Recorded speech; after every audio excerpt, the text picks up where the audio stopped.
How to determine how much to charge for embroidery. I've been getting this question a lot lately. It's a hot topic, and it's time that I gave you my method that you might want to consider when it comes to determining how much you might want to charge a customer for a job when it comes to embroidery. But first, boom, wait a minute, just like that. Boom, boom, boom, boom, boom, boom, just like that. A-Dubb Productions, just like that. Like, comment, subscribe, just like that. Boom, wait a minute, just like that. A-Dubb, you ready? Wait a minute.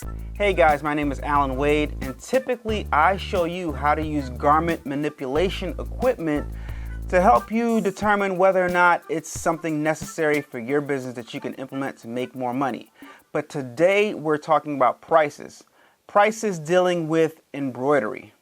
When starting off in the embroidery business or any garment manipulation business, one of the most important things to charge for, and something that people often forget about, is your time. Your time is the most important thing to charge for. Time, also known as labor. One thing we all have in common is time. When our time is up, there's absolutely nothing we can do about it. It's our most valuable asset, so it's absolutely imperative that you consider the amount of time spent on each customer's order and charge them accordingly. When determining how much to charge for your time, we use a per hour scale or per hour system. Now, how much you charge per hour is going to vary from person to person, depending on your skill set and a bunch of other things. Here are a few things that you might want to consider that will help you determine how much you should charge per hour. 3 things. 1, how much do you think your time is worth? All right. How much do you think your time is worth? How much do you want to charge somebody? How much would you like to charge somebody? 2, how much experience do you have in the embroidery field? Or how much experience do you have digitizing, since that's also a skill in the embroidery field that you might want to consider charging for? How much experience do you have in that field? How good are you? That's 2 things right there. 3, how much do you normally make at your regular job or your transitional job, since we're all trying to go full time with this, right? How much do you make at your transitional job on an hourly basis? You might want to consider that, or, add a few dollars onto that if that's what you desire. All right. So those are 3 things that you might want to consider right there. You can add some more things in the comments down below if you can think of some more. Mix those things together and consider how much you want to charge your customers per hour as a base or starting point. All right. Now, after you've determined how much you want to charge your clients per hour, you have to figure out how many hours each specific job is going to take. And there's no way on determining that unless you do the specific job, or it comes with experience. So you're going to have to get some experience under your belt to be able to determine how much time each job is going to take. No way around that. Maybe when starting off, you might want to consider doing a free job for your local church, some friends that have businesses, or some family members or something like that. And when you do each job, take notes, write down how long it took you to complete each task related to that specific job. Your notes are going to be very, very important, because that's what's going to help you determine your pricing structure, and that's what's also going to help you help other people that you might want to train to help scale your business, right? Sidebar, look at this case. A lot of people ask me about this case, this thread organizer that I show in a lot of my videos. You guys can pick this case up at allanawade.com to help organize your situation. You see it holds a whole bunch of threads, and you can put scissors in there, embroidery spools. I like to pre-wind my bobbins and put them in there, and you can organize all your threads. And the thread color chart that they come with, I like to tape on the front of the on the inside of the case. Has a handle, keeps everything nice and organized, guys. allanawade.com to get your case right now. How long does it take for that specific design to embroider on a flat? How long does it take for a design to embroider on a hat? That's going to vary from design to design. And also, as you progress in your learning experience, you start getting more efficient at these things.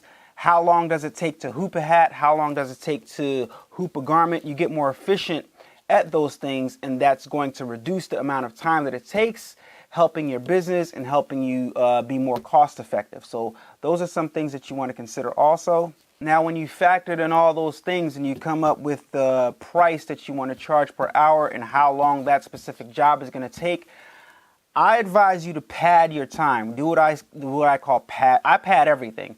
Pad your time, which means add a little more time onto that time, because there's always something that goes wrong, something that you don't anticipate having, a mistake or something like that, a thread break, a needle break. You got to rethread this. You got to change the spool. You got to, anything. A bunch of stuff can go wrong. Your computer could die, right? You can lose power. I don't know. Anything can go wrong. So make sure you pad your time to just to give yourself a buffer for the time that it's going to spend for miscellaneous things that you don't see happening in advance. All right. Pad your time. Put an extra couple dollars in there for yourself. All right. As things progress and you start to learn, you're going to have a general sense of how long it's going to take for you to complete each job as people ask you questions and stuff like that, and you'll be able to determine your prices better. All right, it comes with experience. All right, the second thing that you want to consider: materials used to complete a job. Now, it's obvious to charge for the garment, right? Charge for the garment, and also take into consideration, is the customer going to provide a garment, or are you providing the garment?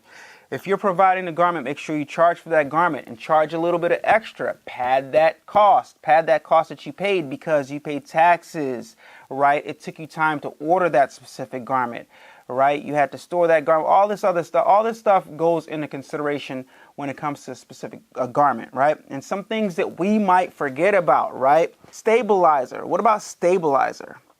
Who charges for stabilizer? Make sure you're charging for every little miscellaneous thing that you're using to complete that job, because stuff like that, something small as stabilizer, could really eat into profits over time. All right.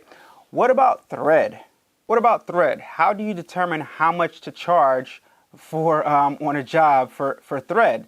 And listen, when we're talking about thread, we're not just talking about the top thread, because you're also using bobbin thread, right? You might have to change a bobbin. You might have to change a bobbin a few times depending on how many stitches the job entails, right? So what I like to do, and what I think that you guys should consider, I'm not saying it's the best thing to do, but I like to have my jobs pay for a whole new spool of that specific thread color for each thread that it takes to complete that job, if that makes any sense, right? Or if that's too much for that specific job, I take that number and I cut it in half.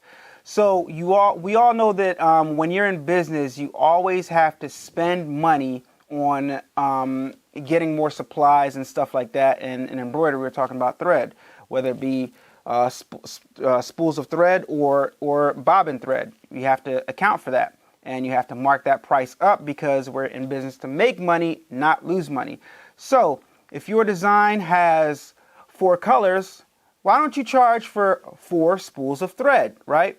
But if that's too much, why don't you take each spool of thread, cut that price in half, and charge that specific price per color, all right? Just something to consider, not saying that I'm right or I'm wrong, but just something to consider when helping you determine your price, right?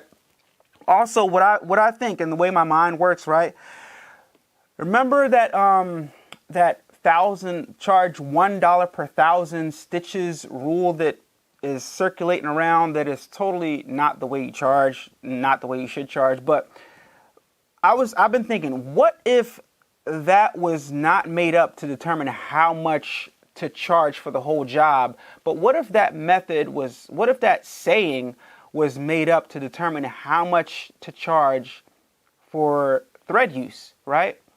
$1 per 1,000 stitches for a thread, and put that into your pricing along with your hourly rate and stuff like that. Just a what if? I don't know. In the comments down below, let me know what you think about my theory. What if that was designed originally to charge for thread usage? I don't know. Just a thought. Heavy talk break. I took my mom and her boyfriend axe throwing yesterday, and my mom got a bullseye. That's pretty cool. Just thought I'd throw that in there to take a break from all the heavy talk. Let's get back to it.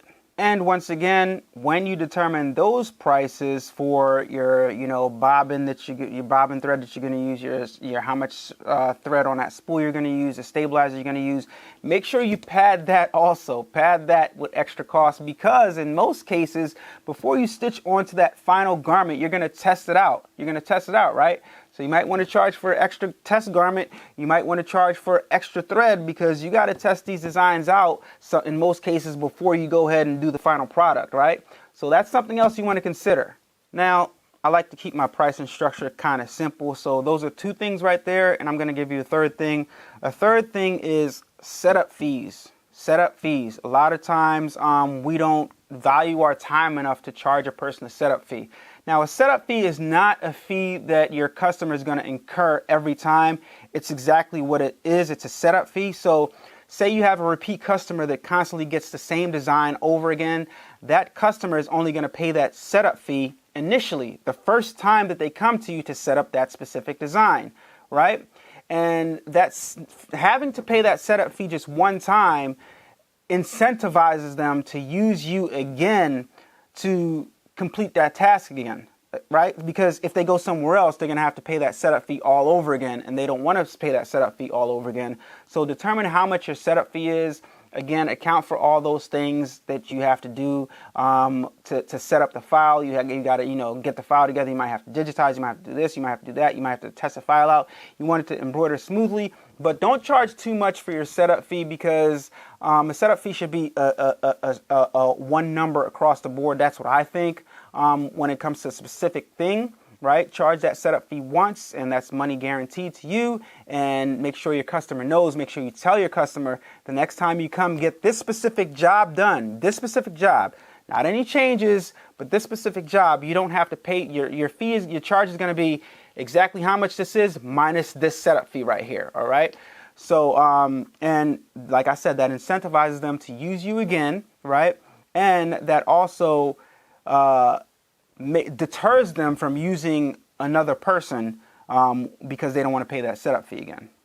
Also, it's very important, like I said before, that you take notes. When you're doing that, when you're setting up that client's job or whatever, and you get the job down packed, you want to take notes of each step that it takes to complete that specific task or that design, because that's going to help you in the future when they come back to you to get that design done over again. You're going to know how to get them the same exact results using your notes. Make notes meticulously, and those notes are also going to help you when you want to improve your business, when you want to gain back your most valuable asset, which is time, and train somebody else to do exactly what it is that you're doing so they can run your business, so you can have time to do whatever it is that you want to do, or do other things, or pursue other business ventures. You can train them. They have the notes. They follow the steps, and they can do exactly what they can do, the exact same, give the customer the exact same results that you've gotten just by, going and through and following your notes that were done. Excellent, right? So, yeah. Now, after you've added up 1, 2, and 3, and you took all these miscellaneouses and all that other stuff into consideration, you've come up with your final price to charge your customer. Take a step back. Look at what you created and ask yourself, would I pay this amount for this thing? Is this a fair price to charge this customer, right? And most importantly, the most important thing, by God, look around you and find out what other businesses that do the same thing that you do are charging for that same service, all right? Because that's gonna determine whether your business is successful or whether you're charging too much, or, whatever. There are a few exceptions to the rules. Like, people don't mind paying for quality service. If you do stuff like significantly better than other people, people don't mind paying a premium for your skills or your service, or because you've been in business for a long time, or because you're reputable, stuff like that. People don't mind paying a premium, but you have to work your way up to that point. So look around. You got your price, look around and see what other people in that industry are charging for those same services. Very key. Now, some of these prices and fees are going to vary from job to job because some designs are more intricate than others. Some designs are more simple. Some tasks are easier to do. So these numbers are going to jump all over the place, but you'll get a general sense of how much to charge per thing as you get more experience. If you find that your prices are off and you're charging too much, remember we padded those prices. We padded those prices to give ourselves more profits.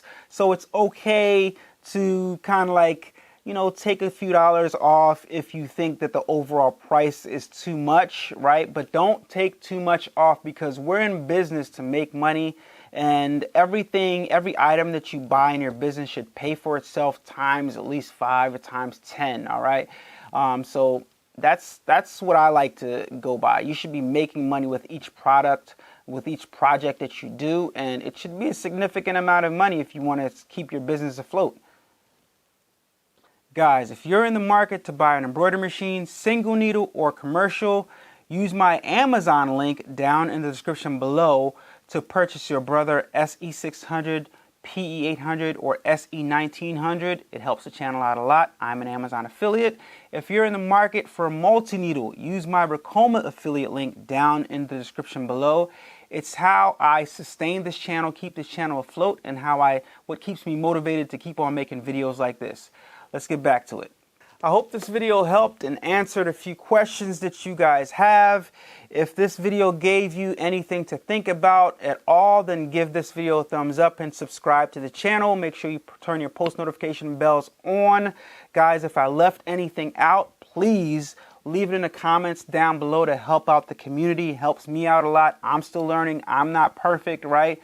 And there's things that I forget sometimes. So leave it in the comments down below. And I guess that's it, guys. It's your boy Allan Wade helping you use garment decorating equipment and seeing if it's good for your business. Implement those things in your business, guys. I hope this helped. Share the videos out, and I'll see you on the next video. It's your boy Allan Wade, A-Dubb.